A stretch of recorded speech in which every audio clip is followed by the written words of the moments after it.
Betrayal is a theme that resonates with us all.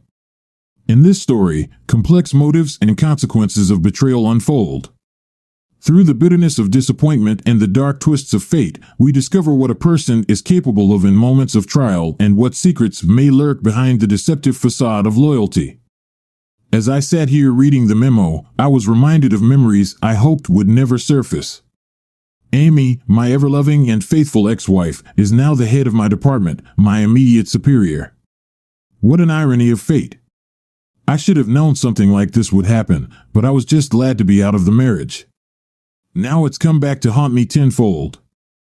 Amy said I was a heart attack just waiting for a time and place, and she was right. My doctor warned me, but I didn't pay much attention to it, thinking that what I was doing wasn't so bad after all. Everyone works hard to provide for their family, don't they?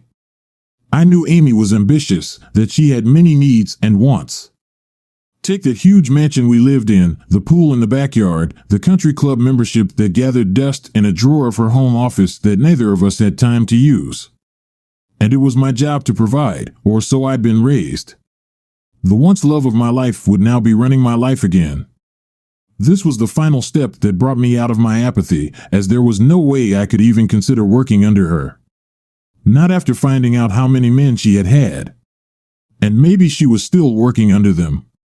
I finished tucking the last pieces into the box and picked up my resignation letter, leaving the office for the last time, tossing the letter, cell phone, car keys, and credit card on Megan's desk. I commented, "It's been a pleasure working with you, Megan. I really wish you the best. You are a very valuable employee, and I want to thank you for all your help. Take care of yourself, and don't let that mess with you. If she bothers you, I authorize you to use me as a threat to get a fair resolution." "So you're leaving, Sam?" Megan asked, waving my letter in front of her face.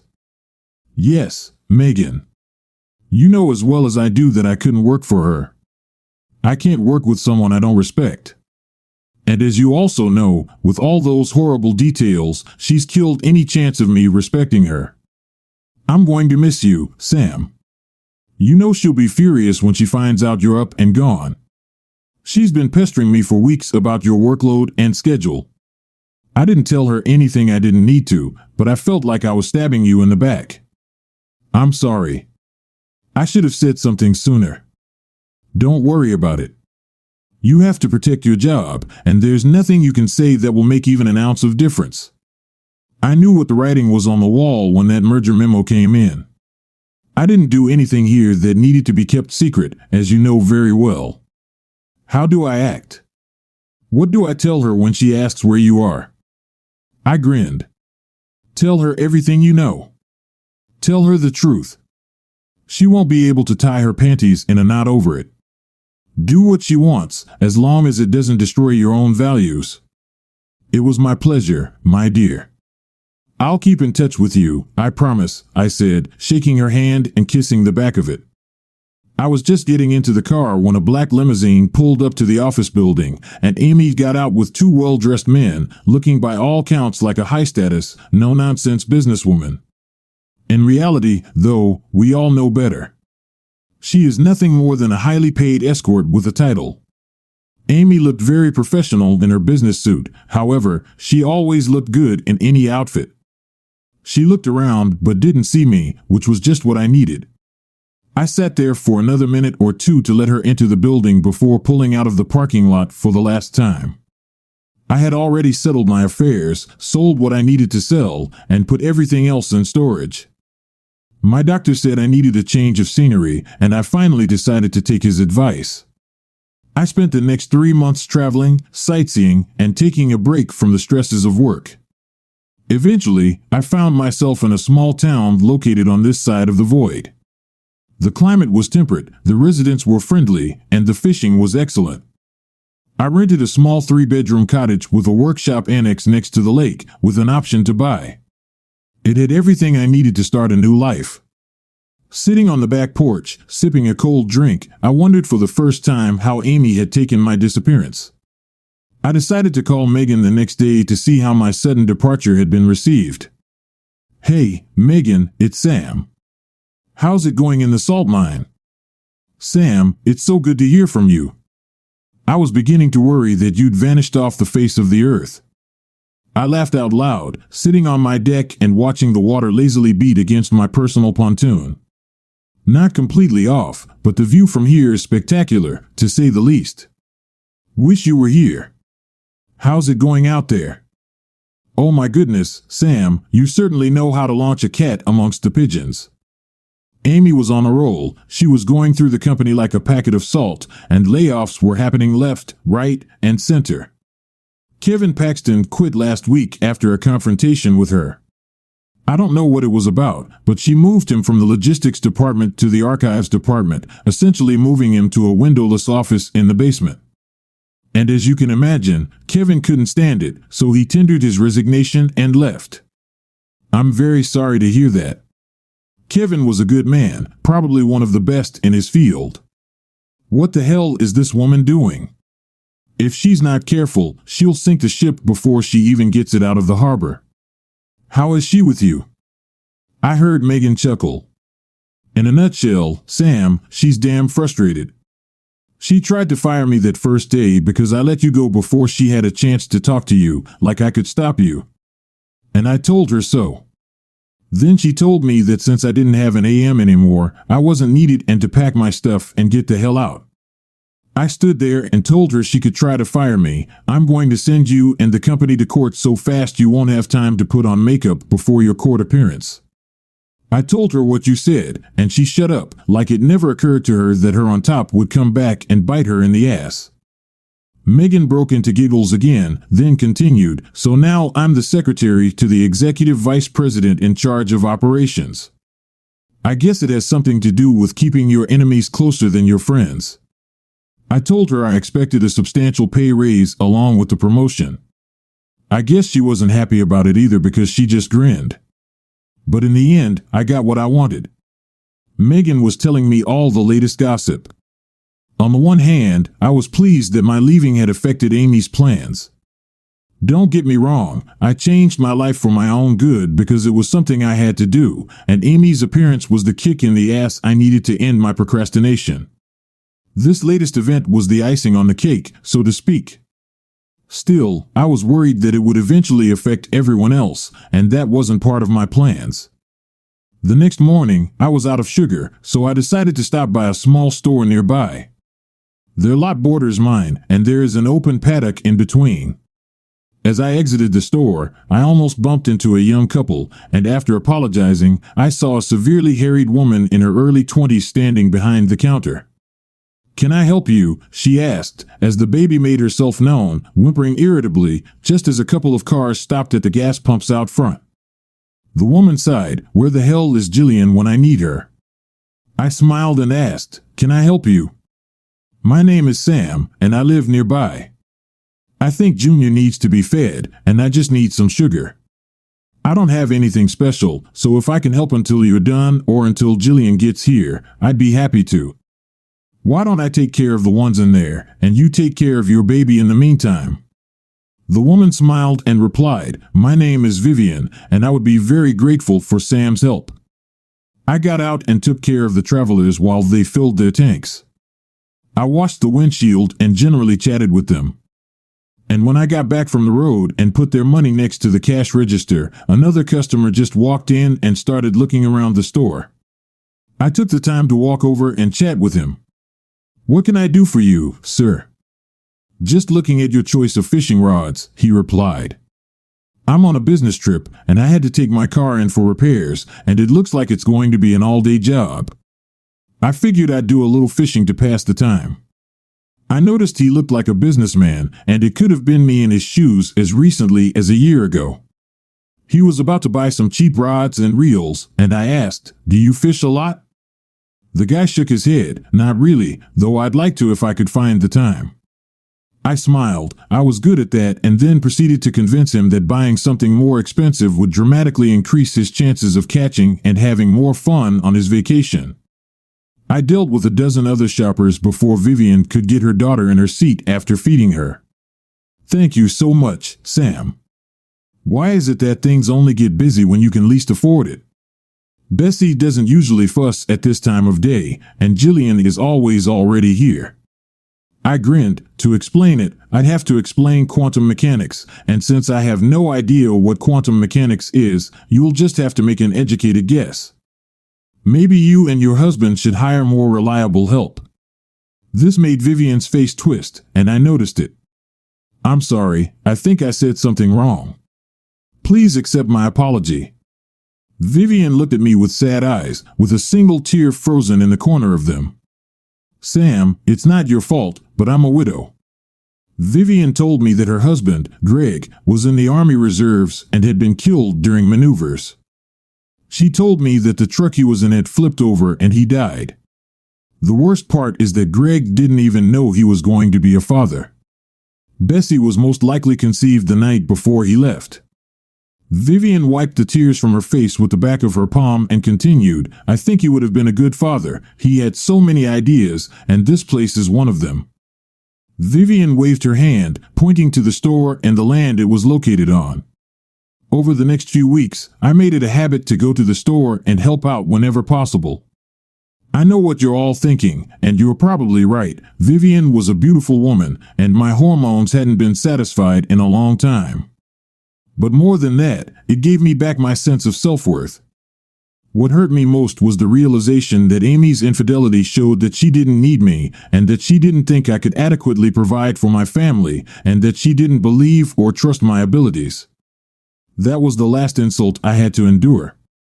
I think Vivian saw my need to give back, and although she never asked me for help directly, she never refused if I offered, and always remarked how much she appreciated my support.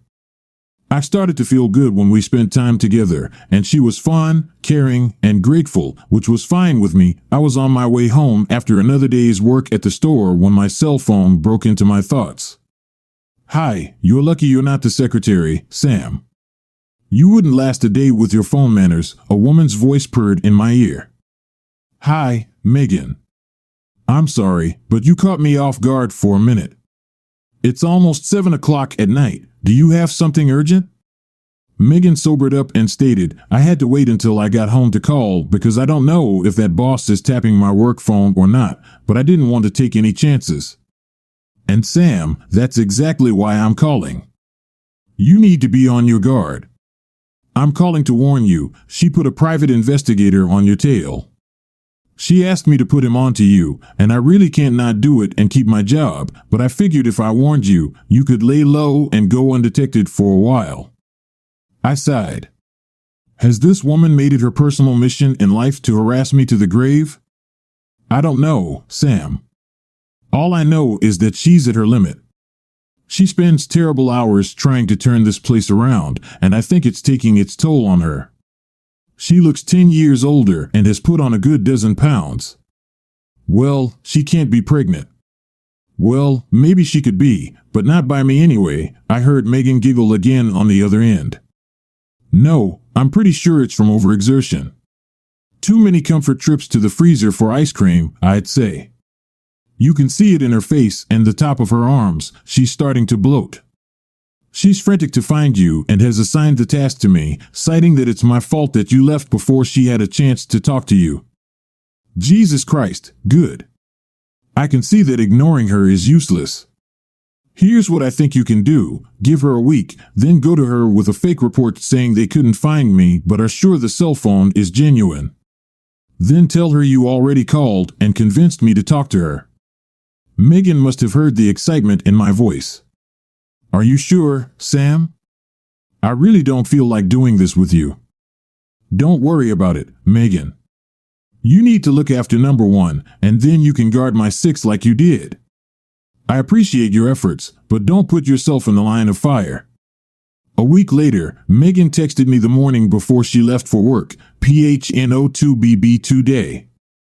Be ready for a call today sometime. I saw the post and chuckled at the acronyms.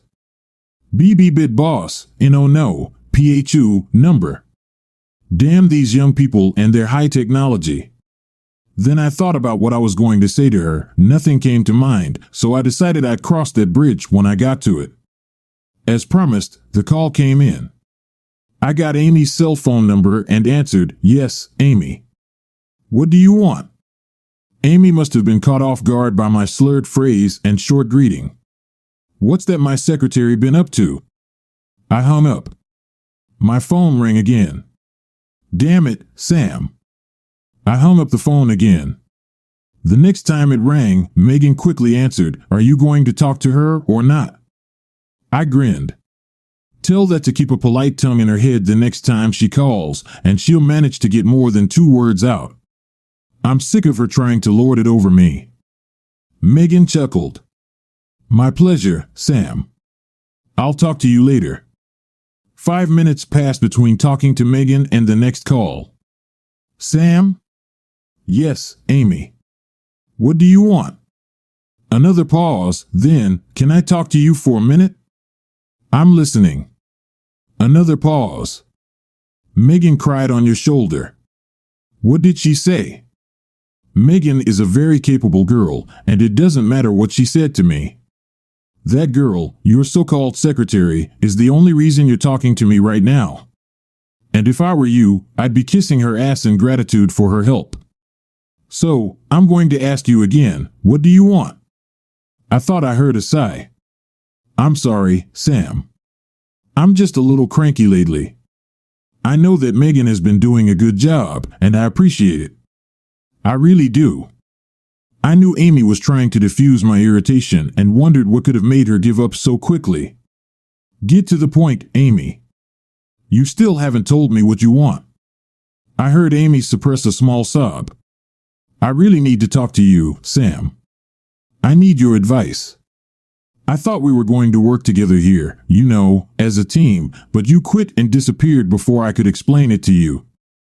I snickered irritably. I saw what the writing was on the wall, Amy, once I saw the message that your company had bought out mine. I didn't see the point in staying and being humiliated again. So, now that we've sorted that out, have a happy life, Amy. But I doubt I'll see you here since I no longer revolved in your circles. Goodbye. No, please, Sam, please listen. I really need to talk to you. But not over the phone, but face to face. I know I probably don't deserve it, but I'm begging you, just half an hour, 30 minutes to pitch my idea, and then I'll leave it up to you. Amy was almost crying into the tube when she finished. Please, Sam, I don't know who else to turn to. I gritted my teeth. All I wanted to do was hang up the phone and forget that I'd ever gotten involved with this woman in the first place. For a long time, I struggled with myself. Okay, Amy, but I'm not going to run after you. So, if you need to talk, you're the one who should meet me at my office. I'll make arrangements with Megan, and she'll let you know when and where.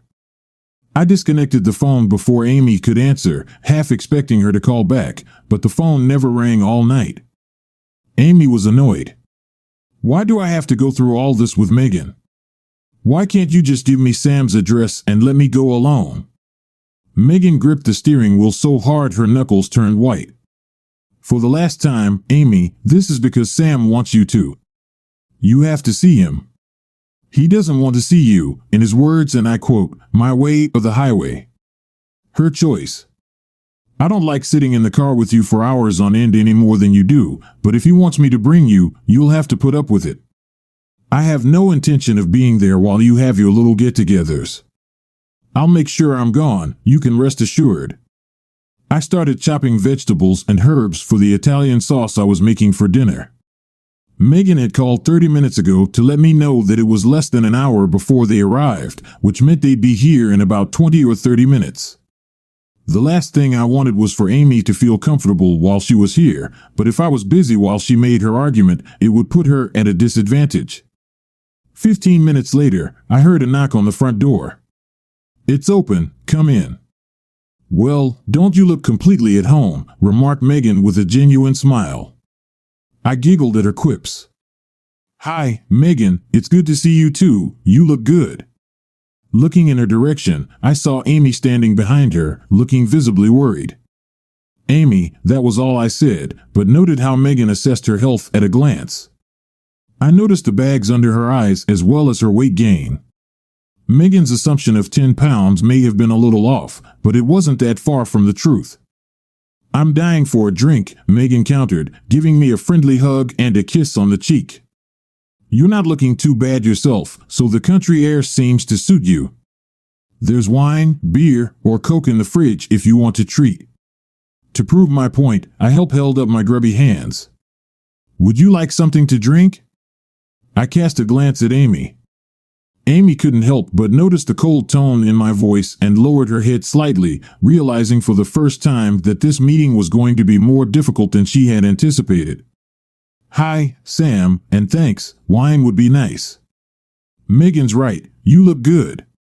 Megan opened a bottle of white wine, poured 2 glasses, and handed one to Amy.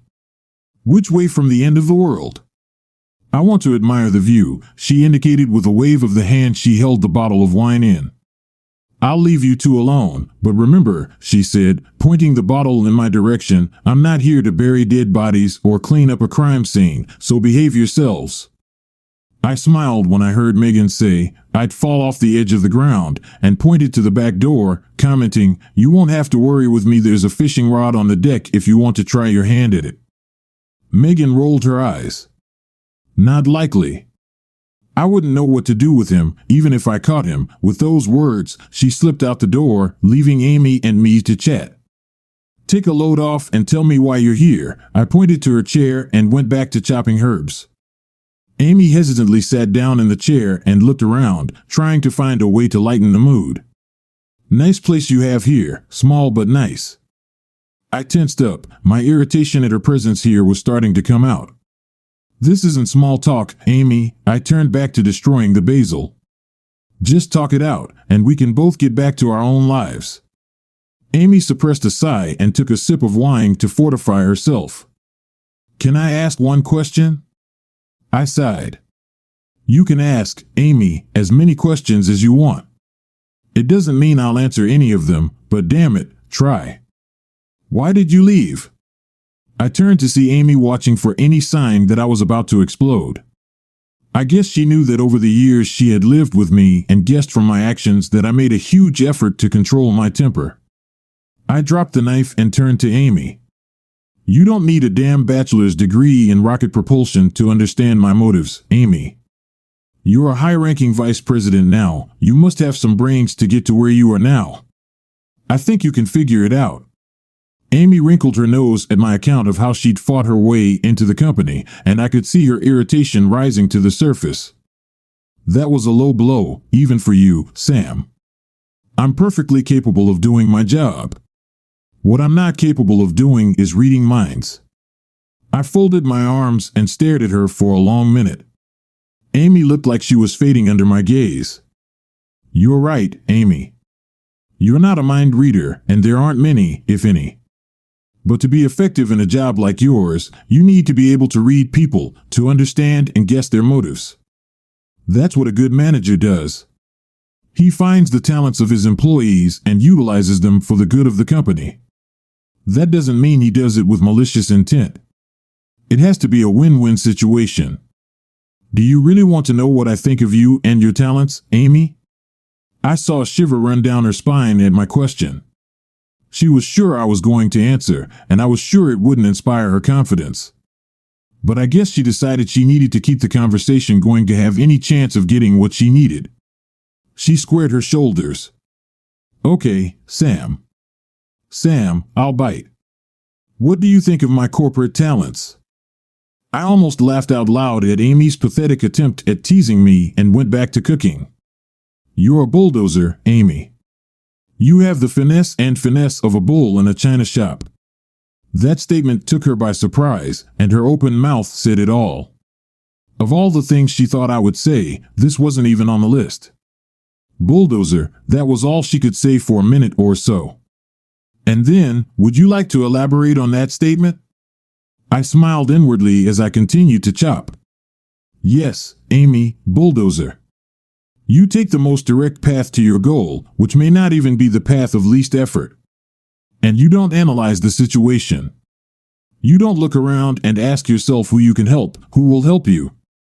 You don't think about anyone but yourself. You don't sit back and ask yourself what is the best thing to do. You just go along, head down, and heaven help anyone who gets in your way. That is why you are in the unenviable position you are in. You have burned bridges behind you and trashed the ground before you.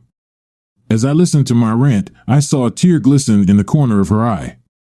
For the first time since I'd known her, she was at a loss. No, I don't want to, that was all she managed. Her weak reply said it all. Everything I did was for Sam and me, but your ego made you overlook it. I realize I hurt you, and I've told you 1,000 times I'm sorry for that. If you just stick around, I could have let you in on my plan. You still haven't told me why you left. I tasted the sauce and added a little more salt. I saw the writing on the wall, and I'm not stupid, Amy. I know you're here to remove Deadwood. You're the man with the axe, or woman as the case may be, sent to remove the people who needed to be removed so the company could move forward. And I completely agree that it was necessary. All I've done is make it easier for you to make those decisions. I saw the anticipation in her gaze. This was what she wanted the conversation to be about.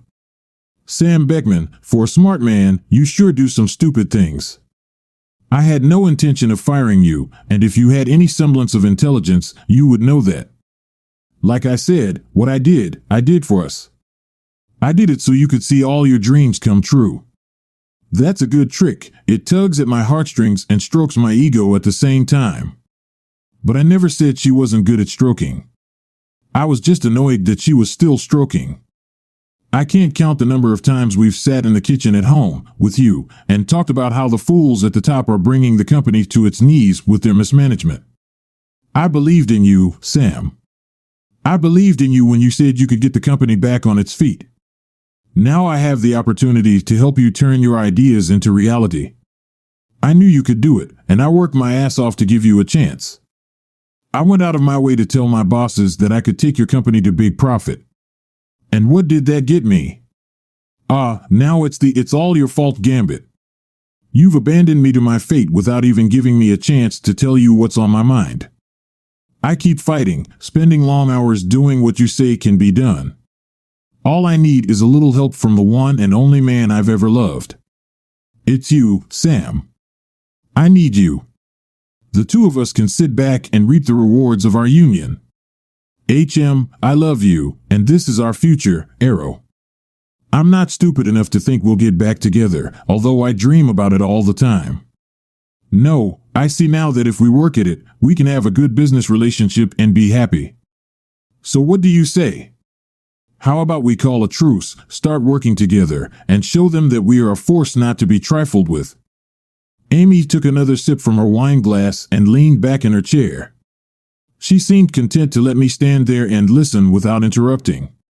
But now her fervor had died down, she'd made her point, and the next step was up to me. I had finished making the sauce while Amy was giving her speech and was now putting the water for the spaghetti on to boil. And the only thing I had time to think about were Julius Caesar's last words, Et tu, Brutus? Betrayal. These were the first thoughts that occurred to me when I first learned of her whoring for the company and the reasons she had given for all that. Amy was very good looking. One thought kept me on my toes, and those 3 words encapsulated her past and present actions, good Amy. A good manager considers all aspects and then decides on the best course of action. Let's say I buy into your so-called brilliant plan. What makes you think I can be of any use to you? Amy's eyes flashed with annoyance at my question. I suppose it was obvious to her. I've already told you that I believe you are up to the task and that you have the credibility within the company to enlist the support, so to speak, of the soldiers.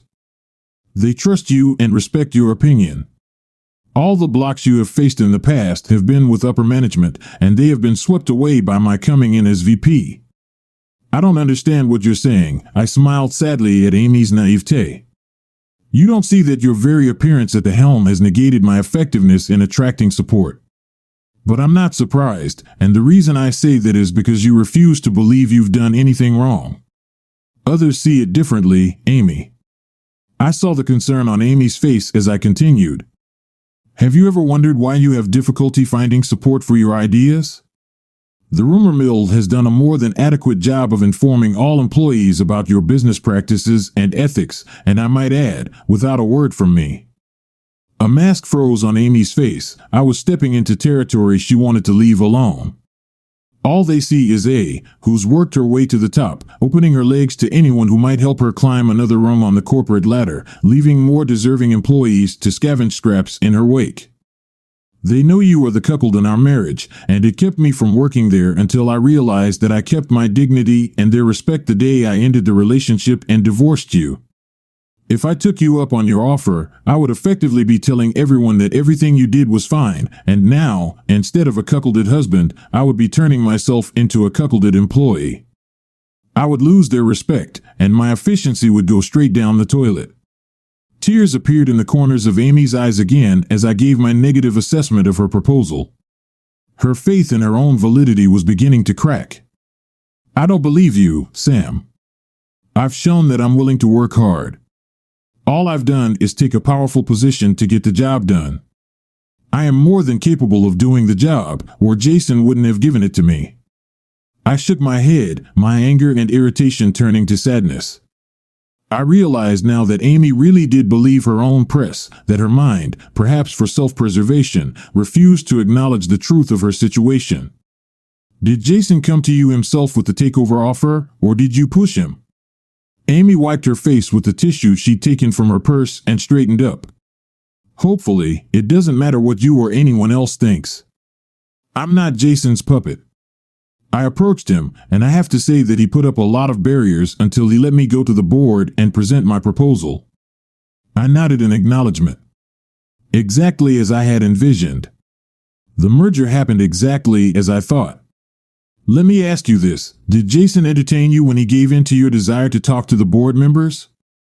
If Amy's eyes didn't give her away right away, that sigh sealed her fate. Trying to gather her thoughts, she asked, "Why do you think that?" I grinned at her reaction to my question. Do you know why I was good at my job, Amy? I continued the rhetorical question. Ever since I can remember, I've been making profiles on everyone I meet, and before you embarrass yourself, that includes you. The problem with your profile is that I didn't consider my love for you. I foolishly assumed that since you loved me, I could trust you unconditionally. That mistake cost me dearly, and I changed your profile accordingly because, as my old grandfather told me, there's no point in getting older, son, if you're not going to get smarter. I assess people not only by what they say, but also by what they then do, and if it fits their profile, then I can work either with them or around them. Either way, I know how to make the best out of any situation. Knowing Jason's character, I don't think he cares if you succeed or not. If you fail, he'll wipe his hands of you and point to the board of directors, saying they're the ones who approved your proposal. I saw a glimmer of light in her eyes as I continued. If you succeed, he gets the credit for bringing a promising executive into a position that increased profit margins. He will win whether you succeed or not. So don't assume you have support from the top. Jason doesn't care if you're smart enough to put the boots on the right feet or stupid enough to believe you can pull off this coup. As long as you keep him entertained, he'll be satisfied. You're on your own, Amy, a little fish in a big pond, and the piranhas are hungry. Amy clutched the napkin frantically. Everything I'd said had a basis in fact, and she must have been frightened at the thought that she was in more serious trouble than she realized. But as was her manner, she turned a blind eye to the fact that she couldn't keep herself safe. So you don't think I can do it? I shrugged. No, Amy, no. I don't think so. I know you can't do that. I noticed the anger building up in Amy, but continued. It would be a freaking big Saturn V rocket that would launch you straight from your VP position into corporate oblivion. Where will your precious security be then, Amy? I turned away from her to calm myself down. From what I hear, all you managed to do while you were there was spin your wheels and create so much smoke that everyone else is struggling to do their jobs. I turned around to see Amy's reaction. I'll be surprised if the next shareholders meeting doesn't announce a 25% drop in quarterly profits. But that's all speculation. You can give this charade any color you want, but it all boils down to your reasons for starting it in the first place. Let me tell you what I know and what I think. You told me you loved me and that you did it for both of us. Amy visibly shuddered under my tirade but nodded in agreement. But by your own admission, it's all about your own safety. It has nothing to do with mine or ours. If you loved me as you say you do, you would do your best to stop me working myself to death. What did you say? I was a heart attack waiting for its time and place. I waited for her to come to her senses and continued. You didn't try, and if you did, you weren't very convincing. No, you just got ahead of yourself and put fear in your head, waiting for me to start spreading daisies. You could have threatened me with divorce if I hadn't slowed down and thought about us. I'm sure that would have gotten me thinking in the right direction. And I know your infidelity certainly did. That's why I'm here now and feeling great. I love you, Sam. I didn't want to divorce you. You didn't want to divorce me, but you were willing to sit back and let me work myself to death. Does that sound really loving? I finished sarcastically. I smiled inwardly. Amy could refute my arguments and could bear to look at me. I didn't mean what I said then, and I love you even now. I regret a lot of what I said to you then. My grim face must have indicated doubt. I'm also sure Amy believed what she was saying. I have no doubt that in your own way, you love me, Amy, but that has nothing to do with our situation. Don't you realize that I can't trust you now either in personal relationships or in business? I've decided to end this discussion. That's how I see it. You finally made it to the top. You have no one else to entertain you, to climb even higher. You'll have to wait until Jason retires or fades into oblivion before you get in line to be CEO. And you've decided this is a good opportunity to solidify your position in the company and claim the coveted CEO position. Amy wanted to object, but I held her back. This is where your little plan to take over my old firm is going. You're taking over and seducing me into working my ass off again to feather your own nest. I'm stunned that you actually expected me to obey and follow your orders. When I kicked you out the first time, I thought it was obvious that I wasn't weak. Then I realized that it was probably my fault for setting you up to fail. I could see that Amy was struggling to stay on her feet. 1 minute I was saying it was all her fault, and now I was taking responsibility. You're talking nonsense, Sam. I think you're the one with it backward. I hung my head and sighed in despair. Good, Amy. You've heard the proverb about being cruel to be kind. Now I wasn't being kind. I was leading you down the garden path and actually had to cut you down and kick you in the while you were lying there. It's cruel to be kind. But instead, I went to Jason and made him fulfill his promise to make you a GP, and he did. I loved you enough to not want to see you hung out to dry, even though you deserved it. I made a mistake because I made you think there was a chance I could be talked back into your arms. Your little love cards on my birthday, Christmas, and any other occasion you could think of proved it over and over again. I got up to check the sauce and added more water to the already nearly dry pot. If I did what I had to do, you'd disappear to some unknown place where no one knew you, lick your wounds, and start over, hopefully wising up a little. That's exactly what I want you to do now. Just walk away and start over. The tears came pouring down in streams again. You'll have to go back to some secretarial job, but at least it won't be as bad as what will happen if you stay and try to fight it. You'll be lucky if your job description allows you to lick stamps while you're being entertained by some post office jerk at the sorting table. I watched Amy as my words reached her. I tried to speak thickly, and it made me sad to see defiance instead of humility on her face.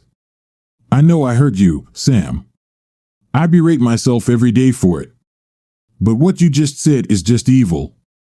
You don't believe in me at all, and yet I believe in you. Well, if you think so, then sit and watch, and I'll show you how it's done. At that moment, there was a knock at the door. Come in, I exclaimed irritably. Is everything okay, Sam?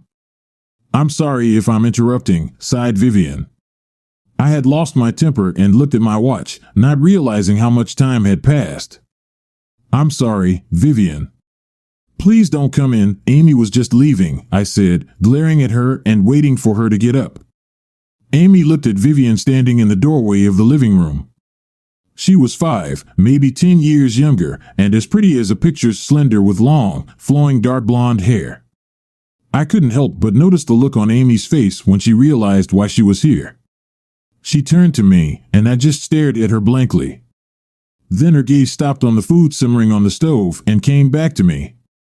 Tears began to drip as it dawned on me what this was all about. I looked over my shoulder at the dinner I was making for myself and Vivian and realized what Amy was thinking. What, you thought it was for you? I told you from the beginning that this wasn't a social gala, so don't get upset with me for inviting a friend to dinner. You and I have been broken up for years. The only reason I let you come here is to knock some sense into your stupid head, I said. Amy jumped up with her head down and dashed past Vivian muttering, "Tell Megan I'll be waiting for her in the car." I hope I didn't make a bad situation worse, Vivian said, looking at the receding Amy. I'll leave, and you guys will deal with it. Can I tell Jillian I don't need her as a babysitter? It has nothing to do with you. I'm glad you showed up exactly when you did, I said, hugging Vivian and kissing her cheek. You can put the pasta down and watch it for a minute. I have to tell Megan that our meeting is over and that she can take Amy home. When I stepped out onto the back terrace and saw Megan napping in the afternoon sunlight disappeared behind the landscape, it occurred to me that Amy's words were true. Now that Amy was vice president, she had dislodged all the blocks that were getting in the way of my ideas. And it got me thinking, how do you like the view?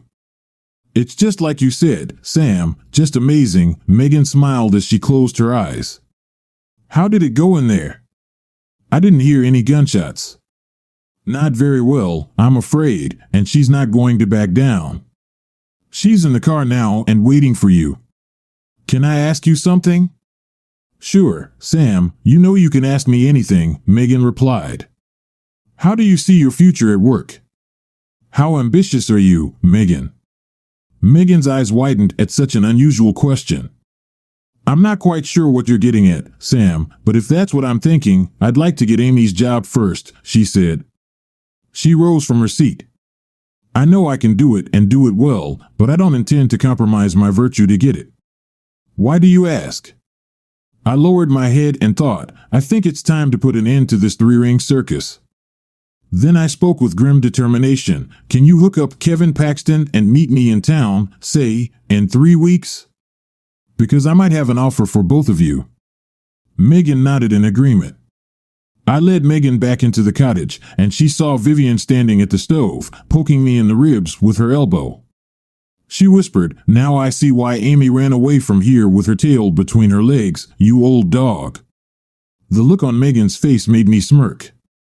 She's gorgeous, and I'm sure she's been the final nail in the lid of Amy's coffin. Jesus, Sam, Amy is out of her league, never has been.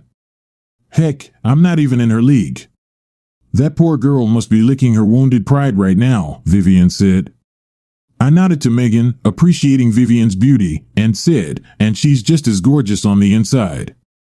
Vivian looked up when I introduced Megan. It's nice to meet you. Sam seems to have so many women in his life that I'm not sure he has room for me, she said hesitantly.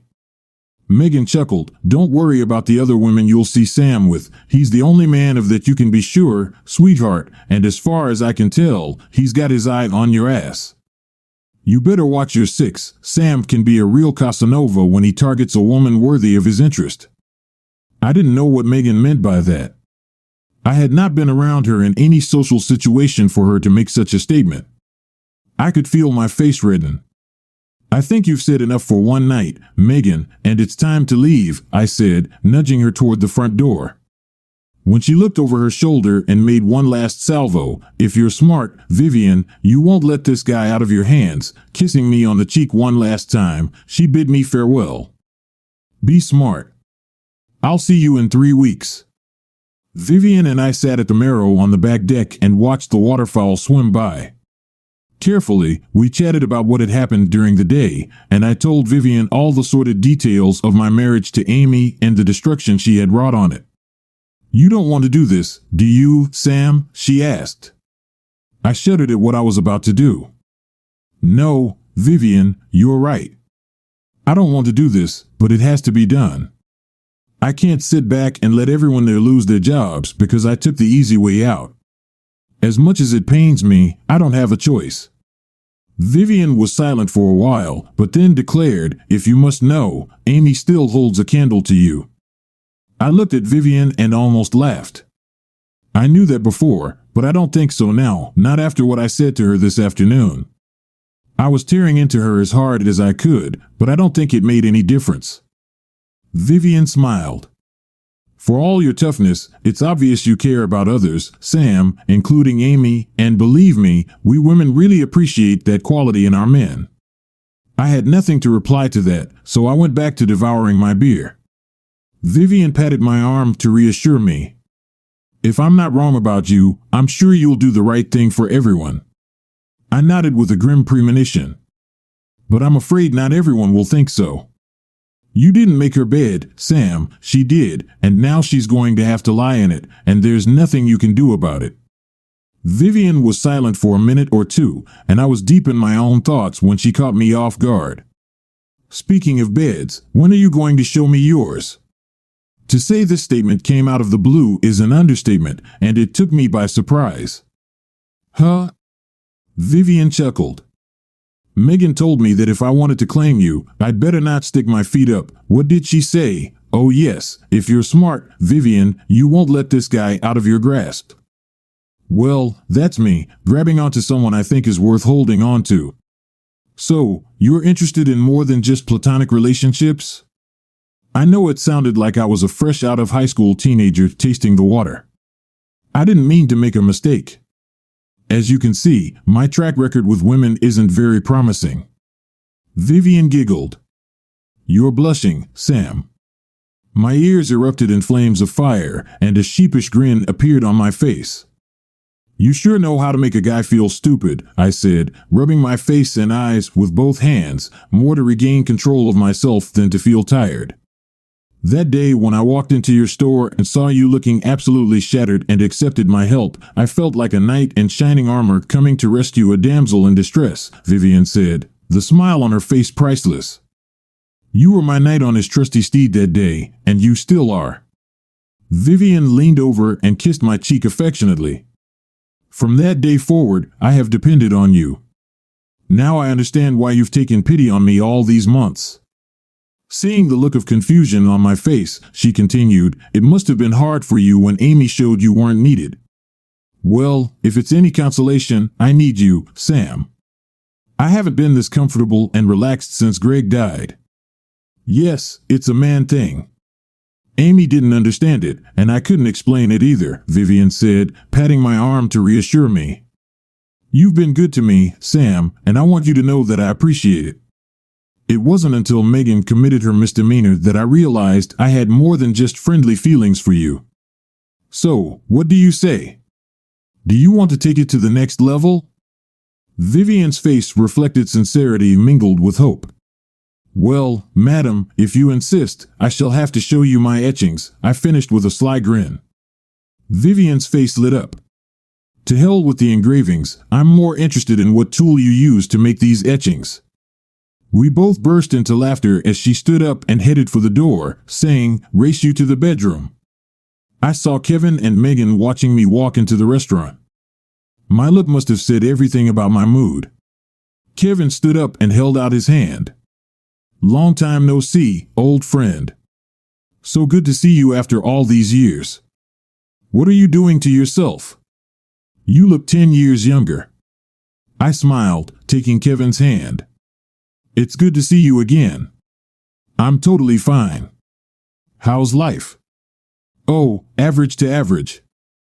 Can't complain because no one ever listens, Kevin replied.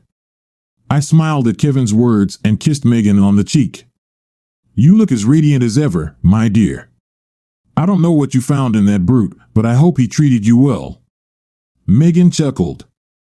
He may be rude, but I like the rugged type. How do you know? I smiled. Because, like I told Amy, I'm a people watcher, my dear, and I saw your reaction when I asked Kevin to be here today. I think you two would make a formidable team. Kevin grinned at my assessment. Speaking of which, what kind of offer do you have for us? I chuckled. Always from the hip, Kevin. You'll never change. Okay, business first, and then we can relax and enjoy the food. As the waitress served us our drinks, I began my speech. As you know, the company is in dire straits, and if nothing is done soon, everyone will be looking for work elsewhere. As you and I have already found out, there is not much choice here. I pulled several folders out of my briefcase and held out the white one to Kevin. If you disagree or have anything to add, feel free. While Kevin studied the folder he was holding, I opened a second one. Here's a list of people you need to get on your side. I'll leave it up to you how you do it. Kevin flipped through the folder he already had in his hands. It's obvious at a glance that you've thought this proposal through very well. As far as I can tell, not only are you going to attack JPL and Amy, but Dobson Incorporated and Jay as well. I saw the look on Kevin's face and realized what he was thinking. We don't have a choice, Kevin. Since Dobson bought out JPL, we'll have to attack from both sides. My original ideas were all about JPL. Now we need to focus on Dobson's board of directors if we want to succeed here. If you can get the board on your side and Megan can do her part for JPL, then we have a chance, albeit a small one, Kevin said as he handed the folder to Megan. You're not kidding when you talk about Sam. Skinny is still an understatement, more like anorexic. But I can see the possibilities. I think it wouldn't hurt to pass it on to Jack Deacon, though. He's quite a man when it comes to counting beans, don't you think? I thought for a moment, then nodded grimly. I know he's a genius when it comes to beans, but if you think he's the one we need after all, he and I didn't get along. I don't know exactly why, but he just let me know that I wasn't his favorite colleague. Megan nodded as she looked through the folder. I agree with Kevin. Jack needs to get involved when it comes to creative accounting. He's just a master. I'll talk to him and listen to him first. Kevin picked up the second folder and began to read, looking over the list of names. I'm not sure I could meet some of them, let alone invite them aboard, he said. I smirked at Kevin's doubt. What do you think I've been doing for the last 3 weeks? There's one name out there, Slovak. I haven't been able to get close to him, and if he's not on board, none of this makes sense. How in heaven's name did you become so influential? Influential, damn it. If I was that good, Slovak would be eating out of the palm of my hand, I said. I handed Kevin another folder. This is a list of meetings you have scheduled with everyone but Slovak. Megan looked up from the folder she was reading. Isn't Slovak Jerry Cambridge's uncle? Maybe he can get an appointment with him. Kevin and I looked at each other and shrugged. Kevin asked, Is there anything you can figure out and organize, sweetie? Megan smiled. I have a meeting with Jerry tomorrow about the itinerary and plans for the upcoming trip. I'll ask him then. This information made me feel a little better, and I finished. I took the liberty of organizing the times and dates on your behalf. Crap is starting to smell even in the higher echelons of government. I outlined my concerns, but at that point, I didn't have a workable plan for this one. I brought in a bunch of markers. There's still a lot of detail work to be done, and I think we need to get everyone we can together to finalize the final version. Megan shook her head. I can't believe Jason didn't see all this happening. Oh, he knows. It's going to be okay, I said, scoffing. I think he just doesn't care. He's got an escape goat, and Amy's in for a horrible surprise when he drives a knife into her back. Megan wrinkled her nose sympathetically. Amy may be a selfish expletive, but I don't think she deserves to be hanged, drawn, and quartered like that. I nodded in agreement. I believe he'll have to act before the next quarterly stockholders meeting to have any chance of staying clean, so we must act now and do it surgically, fast, neat, and clean. Impress the big shots, and we'll be home and hosed. Kevin shook his head. You seem to think we're going to take you up on your offer. I smiled again. Come on, Kevin, think about it. What do you have to lose? If Amy was able to pitch them her ideas, it'll be a walk in the park for you. You haven't found another job that matches your abilities, have you? I know you have a beef with Amy. I'm also pretty damn sure Jason is definitely not on your Christmas list.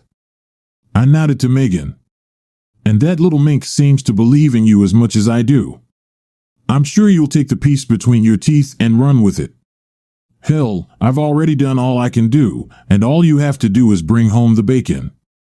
Kevin laughed along with Megan. All tied up with a neat pink ribbon, he stated sarcastically. Megan frowned. What about Jason? He's not giving up without a fight, and I'm sure he has the support to destroy this ship before he can even get the first shot off, she noted, looking through the second folder. I wrinkled my face in an evil grin. Leave that bastard to me. You won't even see him, let alone deal with him. All you have to do is keep Amy busy so she doesn't realize what's going on and do something stupid like commit professional suicide while destroying everyone else. A smirk appeared on Megan's face. She's the last of our worries after your conversation the other day. She has her head so far down that she doesn't know what day it is. Vivian stung her, and she's vowed to prove you wrong. I can tell you, Sam, you really messed with her head.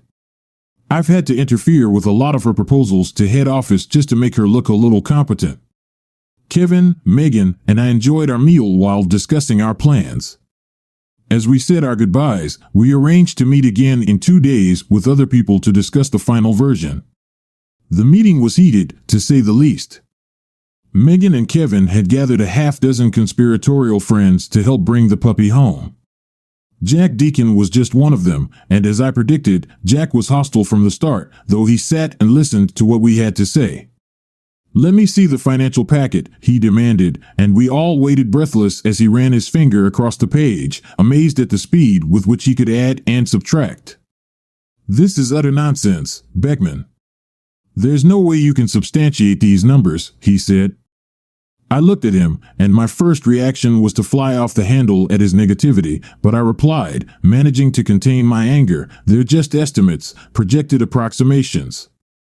Deacon smiled sarcastically.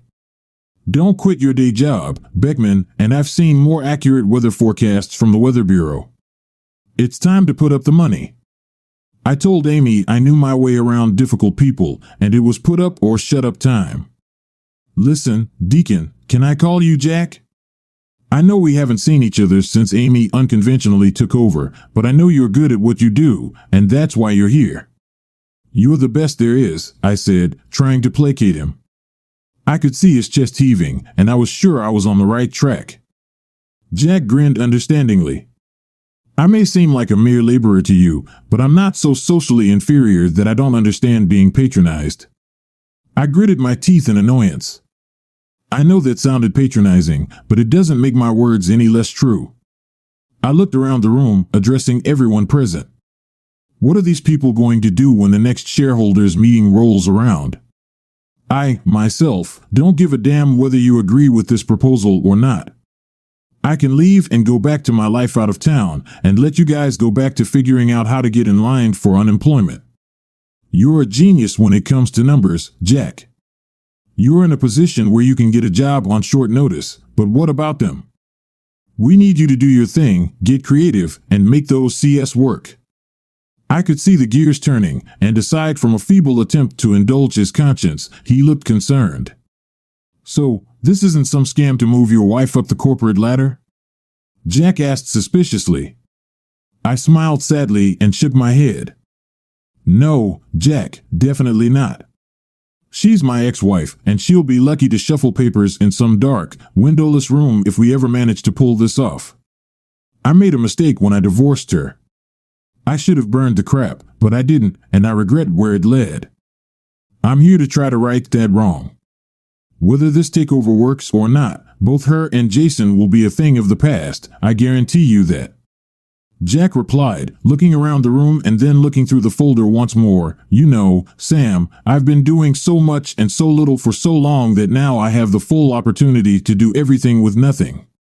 He looked up with a grin a mile wide on his face. What's the deadline for this miracle to be ready? I looked at Kevin. I need it by 3 o'clock tomorrow afternoon, he replied cautiously. Holy heavens! Jack snapped back with bulging eyes. I'm fine, Kevin, but I think even God would have a hard time sorting out this mess by then, I reassured. We all looked at each other, and I started to worry that my brilliant plan might just go down the drain. What he said next threw me and likely everyone else in the room into confusion. I want a sign on my desk that says God if I pull this off, joked Deacon. After a moment's thought, Kevin grinned. I'll personally engrave it, and everyone will kneel at your feet and pay their respects if you bring me those figurines by 3 o'clock tomorrow. Everyone present, including me, breathed a sigh of relief. Okay, folks, we're burning the midnight oil. Call whoever you need to apologize to and get to work, I declared. Megan came up to me and asked if I could invite some of the girls from the typing group to do collation and gophering. It's your choice, Megan. Show us what you can do. I'm only here to help with any questions you might have, but it's up to you now, I explained, holding out my hands to show that I was handing over control to her. Oh my God, she exclaimed, glaring at Kevin. Sam's right, honey, you need to pull yourself together and show everyone that they can rely on you in a crisis. Kevin and I stood back as Megan took a deep breath and got to work. Within an hour, she was already busy organizing groups and brainstorming ideas from those who had them. Jack argued with her until she snapped. I don't care how many of your guys you have to bring in to meet the deadline, Jack. You know what we're up against, so just do it. Kevin chuckled. I think you were right, Sam. She is a little hard worker. I smiled at how Kevin was obviously proud of his little ball of fire. I slapped him lightly on the arm. I never doubted it, Kevin, I said, tapping my index finger on my temple in agreement, and set off to help. I entered Jason's office and walked past his shocked secretary. I'm sorry, sir, but you can't go in there, she said. Jason looked at her in disgust and waved her away. It's okay, Lynn. What does this Beckman invasion mean? It was obvious that Jason was more than a little upset that I was standing in front of his desk again. That's no way to start a negotiation, Jason. I would have thought a man of your caliber and business acumen would know when to be a little more contrite, I remarked, with a mask of menacing ingratiation on my face. Jason sat back and waited for me to continue. I, on the other hand, didn't need to bother letting him think about what was coming next, knowing full well that in a battle of wills, the first one to speak was the loser. Jason finally interrupted, small beads of sweat running down his forehead. Are you just going to stand there all day staring at me, or are you going to tell me why you're here? He finished with a nervous glance at his watch. I have a shareholders meeting in an hour. I'm here to help you pack, I finally informed him. And where am I supposed to go? It was obvious that Jason didn't like the way this confrontation was going at all. I don't care where you go as long as you're out of here by the end of the day, I curled my lips in a grin, but I think you should go to another state, to the other side of the country. What if I have no intention of going anywhere? I'm only a couple of years away from retirement, and I have no intention of giving up my lucrative retirement package for someone like you, I shook my head. You have two choices. You can get up, hand in your resignation, and walk away with what you have in your pockets and nothing more, or you can stay and watch me take your pathetic life apart, brick by brick. That includes your family life, and as far as I've been able to find out, you'll be lucky if you have enough money left over to buy a cup of coffee. Jason frowned. I did what you wanted, Beckman. I gave Amy a chance to be vice president, and as you know very well, she now controls JPL. So why are you suddenly making threats? It's no secret that we've never met, but I was always under the impression that you kept your word. So what changed your mind that you're bringing back the past to come after me? I leaned forward and placed both hands on his desk so that his face was only a few inches from mine. You changed my mind, you son of a. I was keeping my end of the bargain until you went and broke it. Now you're paying. You screwed Amy in more ways than one. You let her stand in front of the board and lay out her proposal even though you knew it was doomed to fail. You saw a chance to kill two birds with one stone. You knew she would turn to me for help to turn the company around, and you knew damn well I wouldn't help her. So you broke our agreement, and now I demand payment in full." Sweat trickled down Jason's face as he listened to me. Everything I was saying was true, and he must have been perplexed as to how I knew he'd set her up. "I didn't break our deal, Beckman. She came to me. I did nothing more than give her a chance to prove herself. If anyone is to blame for her being in this position, it's her." "Don't me, you low-life scumbag," I said, sweeping some items off his desk with my left hand in anger. "You had every chance to get her to back off. Hell, it's clear to even a with a fifth-grade education that without you, she had no chance of getting in front of the council members and making a fool of herself."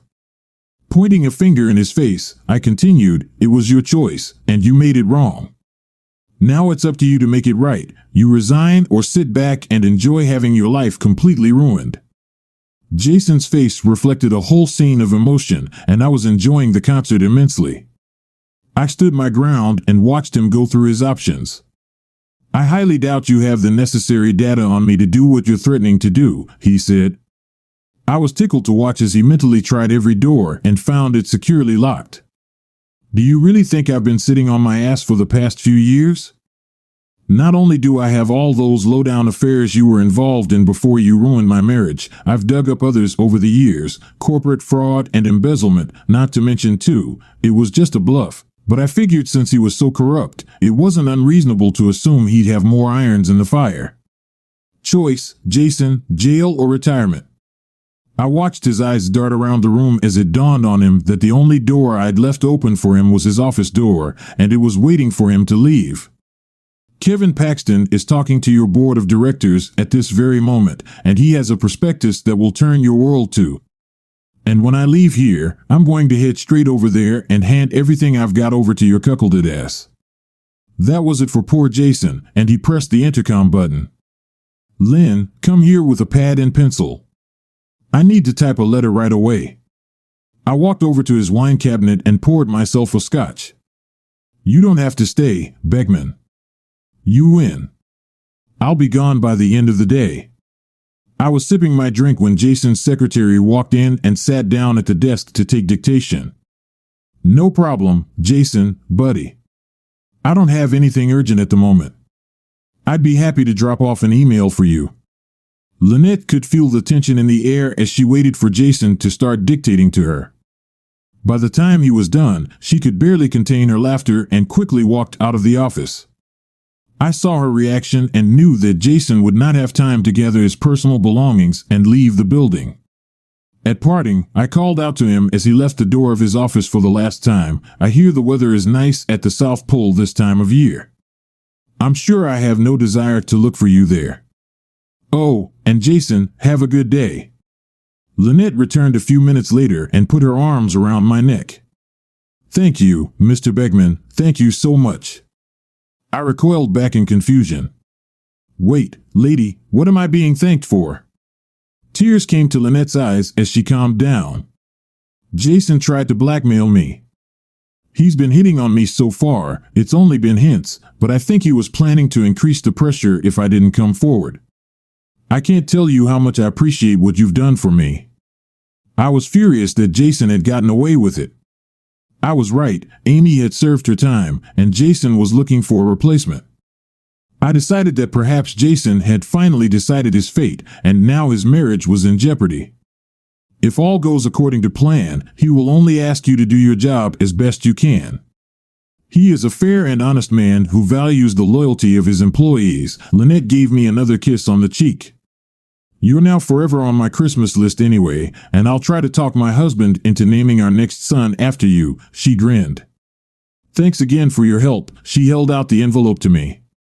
I must say, never in my life have I had so much fun typing a letter as I did this time. I walked into the same office Jason walked out of 6 months ago. "Good morning, Lynn. Is the boss home?" "Good morning, Mr. Beckman." "Yes, Mr. Paxton is expecting you," and as I reached for the door, she finished, "Mr. Beckman, you were right. He's everything a secretary could want from a boss." "Thanks again," I grinned as I opened the door. My pleasure, Lynn, and call me Sam. Mr. Beckman was my father, I grinned. Lynette chuckled and waved at me. So, how does it feel to be the CEO of one of the most profitable companies in the stock market at the end of the last quarter? I asked, sinking into one of the comfortable office chairs. Sam, you old bastard. Where the hell have you been? How the hell are you doing? I can't tell you how much I appreciate what you've done for everyone here, especially Megan and me. She still pinches herself every morning to make sure it's not a dream. I raised an eyebrow interestedly. Ooh, really? And how do you know that for sure? You mean you wake up next to her? Is there a mini-merger planned here? I joked. Kevin shrugged. Right now, we're still in the negotiation stage, but a deal is likely in the near future. I'm sure Megan would love to have you come to the signing. And from what I hear, you have a little filly you're nursing as well, I burst out laughing. Same thing, and that's exactly where I was. You had a business to save, and I had a business to build. Vivian certainly has a good upbringing, a fine thoroughbred if I've ever seen one. I must admit that if I ever get any chance, I'll hitch my wagon to her. Kevin leaned back in his chair as our cheerful banter subsided and asked with a more serious expression, Have you heard about Amy? I felt my face grow solemn. Yeah, Megan called me the day she was taken to the hospital. I guess the whole thing had gotten too much for her, and she just lost her temper. Megan asked if I would go that day to see how she was feeling and maybe fix a couple bridges. I didn't see the point of that, at least not until she got professional help, and my being in front of her would only make her worse. Kevin nodded and shrugged. Yeah, you were probably right. I think Megan felt a little sorry for her, but then that's a woman for you. I think she's going to offer her an entry-level position at JPL, maybe something like a secretary. I hope that doesn't offend your sensibilities. I shook my head, frowning. Hell no, I don't hate her, and to tell you the truth, I don't even like her anymore. She's just a person I once knew, and I hope she gets better and moves on with her life. Kevin leaned back in his chair. So, no desire to come back? I can find you a good job with a great financial package. I grinned. Not on your life, buddy. And besides, you don't need me. From what I hear, you've got God working for you now. Then Kevin burst into laughter. Oh yeah, I almost forgot about Jack. He got his plaque and the respect of everyone who works here. You were right, he is a true math genius. I have to admit that for a while, he was a hotshot, and I would literally walk into a board meeting an hour before the shareholders meeting when he handed me the financial report from our prospectus. Kevin lowered his eyes and started giggling. What's so funny? I asked. I was just thinking about the way Jack looked when some girls would sneak up on him and stare at him. We'll see how socially bankrupt he is when he tries to figure out women with his math formulas. If he succeeds, then I'll believe he's a god. I burst into laughter.